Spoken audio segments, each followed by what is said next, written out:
டூடி entertainment Surya Jyothika தயாரிப்பில் பிரேம்குமார் இயக்கத்தில் கார்த்தி மற்றும் அரவிந்த் சாமி நடிக்கும் மெய்யழகன் செப்டம்பர் 27 முதல் உங்கள் அபிமான திரையரங்குகளில். தமிழ் மணி மூத்த பத்திரிகையாளர் இணைப்பில் இணைந்திருக்கிறார்.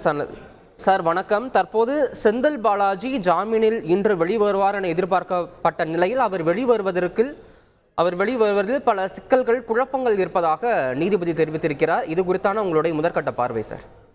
சார், நான் மூத்த வழக்கறிஞர், பத்திரிகை எல்லாம் ஆரம்பிக்கல. ஒண்ணு.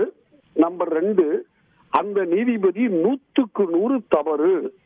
திரு கார்த்திகேயன் என்கிற மாவட்ட நீதிபதி உச்ச நீதிமன்ற தீர்ப்புல குழப்பங்கள் இருக்குன்னு சொன்னாலே அது கண்டெம்ட் ஆஃப் கோர்ட். அவரு ஒரு அடிப்படைய அவருக்கு என்ன புரியல, மன்னிச்சுக்கோங்க. ஒரு மாவட்ட நீதிபதிக்கு அவருதான் ரிமாண்டை எக்ஸ்டெண்ட் பண்றாரு. அவங்க போலீஸ் அரெஸ்ட் பண்ணி கோர்ட்ல ப்ரொடியூஸ் பண்ணிட்டாங்கன்னா கோர்ட்டு தான் 2 வாரம் 3 வாரம் டைம் கொடுத்துக்கிட்டு இருக்குது. தொடர்ந்து ஜுடிஷியல் கஸ்டடிய இது அவர் இப்ப இருக்கிறது, திரு பாலாஜி இருக்கிறது ஜுடிஷியல் கஸ்டடி. ஜுடிஷியல் கஸ்டடிய பிணை கொடுன்னு சொன்னால் 100க்கு 100 பாடம் அரிச்சு வடியுது. கோர்ட்டுக்கு தான் பொருந்தும். அவர் போலீஸ் கஸ்டடியில இல்ல, போலீஸ் அரெஸ்ட தாண்டிட்டாரு, ஜுடிஷியல் கஸ்டடிக்கு வந்துட்டாரு. இதை விட ஒரு மிக சாதாரணமான விஷயம் இருக்க முடியாது.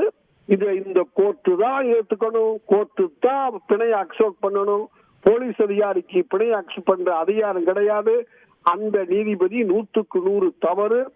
உச்ச நீதிமன்றத்துல குழப்பமான வார்த்தைகள்னு சொல்றதே ஒரு மாவட்ட நீதிபதிக்கு முறையானது அல்ல.